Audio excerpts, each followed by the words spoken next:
Good afternoon and welcome to Blindformers. I'm your host, Blind Prime, and this is the co-host, Kream the Cat. He promises to sleep and occasionally bat things out of the way or just show up and surprise me mid-video. He does that. That's his jobs. I used to have him as light management, but he knocked over lights too many times.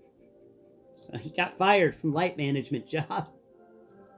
So today's video will be about transforming Transformers Legacy United Sideburn from their robot mode to their Dodge Viper mode, and I'll go over verbally step by step on how to do this to assist those visually impaired and blind Transformers lovers out there who do not have the ability to read the instruction manual that comes with the toy. Also, to help those individuals out there who are looking for a 3D puzzle to play with in their hands. And that's how I came across these Transformers, because trust me, you may think, oh, I'm not sure about Transformers, 15, 20 years ago, they weren't really that great. They were pretty simple, and I didn't enjoy them. Like, yeah, I know. Alternators was a rare thing back then. But trust me, nowadays is a good time to get into Transformers. There are some good ones out there. The transformations are sublime. It's a good time to be a Transformers collector and a Transformers fan and an individual who enjoys 3D puzzles, because Transformers are that. They're also S.T.E.M. If you don't know what S.T.E.M is, S.T.E.M is science, technology, engineering, arts, and mathematics. S.T.E.M is the ability to put all those things together to create a wonderful thing like a Transformer. A Transformer requires science, technology, engineering, and mathematics to work. But a Transformer also requires art to sell, because nobody's going to look at that thing that just has science, technology, engineering, and math in it and see something that also has arts included and pick the STEM over the STEAM. Sorry, art is it makes our human brains go ooh, ah, and science doesn't have the same effect on the human brain that art does. So art is important. Art has always been important. You can see that in just about everything out there. You see something built in STEM techniques, it looks bland, it's gray, it's boxy, it's boring. But you bring in STEAM and you get some unique and amazing things. Take a look at the sewer system that was built in New York City by hand, the brick sewer system, and look at the STEAM there. Look at that. Look at the art they put into the brickwork. They didn't have to put art into the brickwork there, but they did, and that's the A in STEAM. They added art to it, making those sewer systems something that no one ever sees, something unique to see when you do see it. I've watched videos on it back when I could see, and they were amazing. And it was like, wow, people can actually do this if they're allowed. And so, art. I love art, and I love math, and I love science, and I love technology, and I absolutely, positively adore engineering. But each one of those independently, it doesn't do it for me. But when you get them all together and you mix them in a pot, that makes one hell of a great stew. And I'm down for this one. So, without further ado, we're going to start the transformation now. Now, first off, what you want to do when you're transforming this guy is you've got to split his top half in his bottom half, or his back half and his front half, I should say, because the front and bottom are on one side and the back and top are on the other. So we're going to grab his backpack in one hand, and we're going to grab this engine that is the core of his front in the other, and we're going to pull them apart. Now, his head in his core will go down as the backpack and the arms go up. Now we're going to take this bar hinge over here and we're going to fold it forwards. Okay, so when you pull this guy apart, you'll find that there's this bar hinge there, and it's hard to push it forwards all the way so that the back of his head rests on that bar, but you want to make sure you do that because this leads to the entire transformer in vehicle mode being stable. This is the axle for the entire vehicle mode, and it does assist in stability there. Next step is we're going to come over here to his legs, and we're going to fold up his feet, and then we're going to lock in his knees. Okay, so fold his feet forwards all the way, and then lock the knees in. There's a soft click for the knees. Nice. I love me some good clicks. I just love it. Okay, next step is we've got to do something with his core, because this core's got a bunch of stuff folded into it.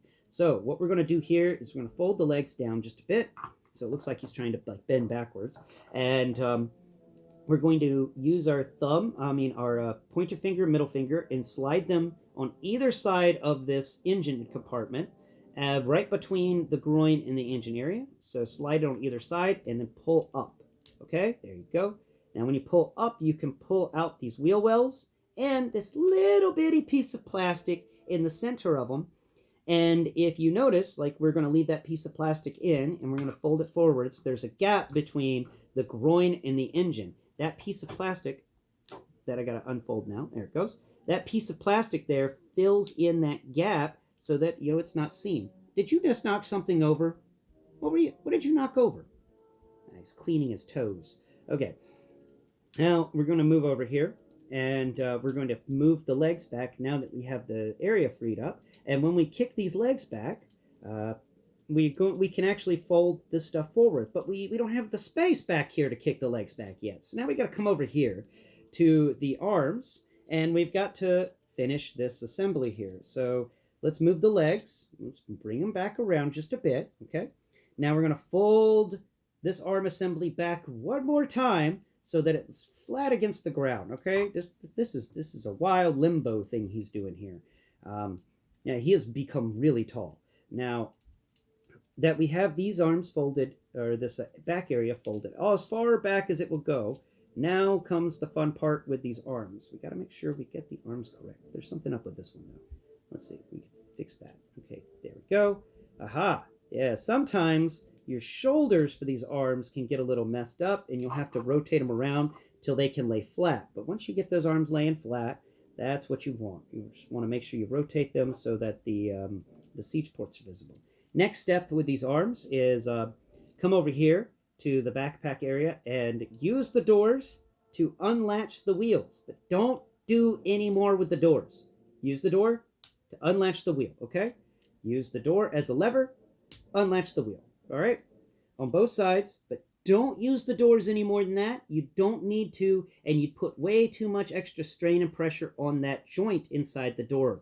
So come over here to the wheel and then use your thumb to pull that wheel out, okay? Use your thumb on the other side to pull that wheel out, and you have the rear wheels for the vehicle mode, okay? Next step is we're going to come over here to the arms, and we're going to play with these arms. We're going to rotate them around so that the siege port is visible up top, okay? Next step, rotate that arm so that the siege port on the forearm is visible up top. Make sure that you rotated the hands so that the back of the hand is flush with the part of the arm that has the siege port in it. There we go. Back of the hand flush on each side. Now we can kick these legs back. Okay? Now we're kicking the legs back. Now we're kicking the legs back on each side. Now this is a bit of a strainful part, a little bit of part that's annoying to get right, but you can get it right. Okay? So what we're doing here, Kream, what are you doing? What we're doing here is we're going to get the wheel wells on the legs, because there was a part wheel well thing on the legs. We're going to get those over the edge of this engine, okay? While we're doing that, we're also going to push in the engine stuff, the wheel wells we folded out from the engine in that bit of hood, and we're going to fold those. Great. What is it? Will you stop screwing with things? Okay. Now we're going to fold this leg around and lock it into place. Okay, that one's got it. Cool. All right, next step is on this side. We're going to do the same. Okay, rotate that leg around. Make sure that it flushes with the engine. And it's not flush with the engine. Come on now, come on now. There it goes. There it goes. All right, are you flush with the engine there? Are you flush with the engine there? Aha, there it is. Okay, squeeze it down. Do a little Play-Doh action going on there. Make sure that there's no gappage between the engine and the wheel, because there shouldn't be any gap at all. There's a gap right there. I don't know why that... Oh, no. Oops. Okay, so this is how you repair a wheel. There it goes. It's snapped back on. Good. We didn't break it. I love it whenever we don't break a thing. That should be the A-Team's other motto. I love it when we don't break a thing. Okay, there we go. We gotten it all twisted around and tightened up. Now we can fold these doors forwards, and they're going to lock into place, kinda. We'll have to fight them. We'll have to fight these doors to get them to lock into place. But once you do, you're golden, okay? So now we're going to come around here to these legs, and we're going to snap the toes. His toes actually kind of snap into their own little grooves on the underside behind these rear wheels. Once those toes get snapped in, everything else kind of comes together a little easier. Now we come over here to the arms. And if you feel in there with your hand, you'll find that part of the leg that came through is this long rectangular you know, connector. And then inside the arm, on the other side of the arm from the forearm, is a slot cut into it. Now this is a painful part to get right. And I don't like it when they do long rectangular things when they should be utilizing just circles again for connectors. I like circle connectors more than rectangle connectors, but what you want to do here is you want to line those two arms up with those connectors, and then you're going to put them in there. And what you will end up, what you're trying to do here is get the tops of the arms flush with the tops of the door. Okay? Once you've got it all together, it should be like a Dodge Viper that had its roof just ripped off somehow. Okay, now that you've done all that, comes a part where I thought about showcasing how you can do it without the parts forming, but I wanted to show the harder method and let you know that there's an easier method. So we're going to do the harder method now. All right, now this tower shield he comes with has a bar hinge, and the siege peg is attached to its own hinge. So all of this stuff in here moves around, and it is not fun. It's not fun. Make sure you find your rear view mirrors, which are cut on either side of the tower shield. That means that's the front window. And now grab this siege peg between thumb and forefinger and find the peg hole there. Now line it up and hope. There it goes. Okay, cool. I got it in one shot. Oh my god. That's so rare. Okay, now that you've got the tower shield in place in that port, you're just going to fold it over. And if you've done all the transformation stuff right, now this will take a bit because you gotta kind of rotate and squeeze a bit to get it all correct. But once you get it in there, this guy comes together like a dream. Yes, he does. Yes, he does. But getting this tower shield piece to fit in is a pain. And I wish it was as easy as it was with the Earthrise Ironhide. That tower shield roof, much better than this tower shield roof. I'll just say it right now out of the top of my head. Okay, now squeeze you in. Okay, are you in? Are you in? But you pop that piece out. You stupid thing. No, bad. That's a bad tower shield. Bad roof of the car. Bad. Get in your place. Get in your place. Get in your place. Oh my god. There it goes. Alright, cool. We're in. Yay! Wonderful snaps to let you know it's gotten its job done, and there's a gap there. Darn it, it snapped out of whatever. I'll let you know. You can play with that for a bit until you get it correct. It may take a little while to get that to get all those tabs on that window correct. I do wish they had put more tabs in this instead of 2 at the front and 2 at the back. They needed a couple in the middle in order so you could line everything up and flatten it down. Or, create a locking pin for that connector part. But there we go. The forearm shield is his back bumper, and then you can take his gun, and I like to put his gun on this back bumper to make it, to pretend like it's one of those platforms you can get for a car where you can put some firewood or something on it. But that is how you transform Transformers Legacy United Sideburn from robot mode into Dodge Viper mode. I hope that you have all enjoyed today's episode, and I hope that I was able to help somebody out there who has been frustrated with this Transformer and has been needing somebody to just break it down Barney style and explain it piece by little piece.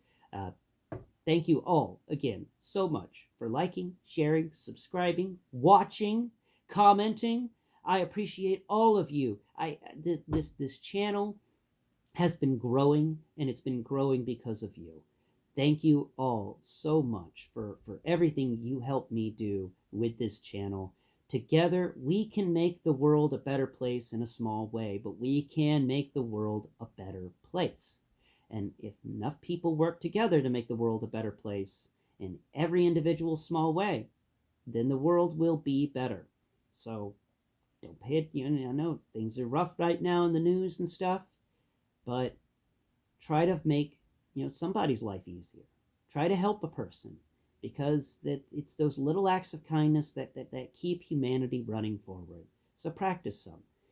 Thank you for being kind. And all of you out there, from me and Kream, have a wonderful day. Bye bye for now.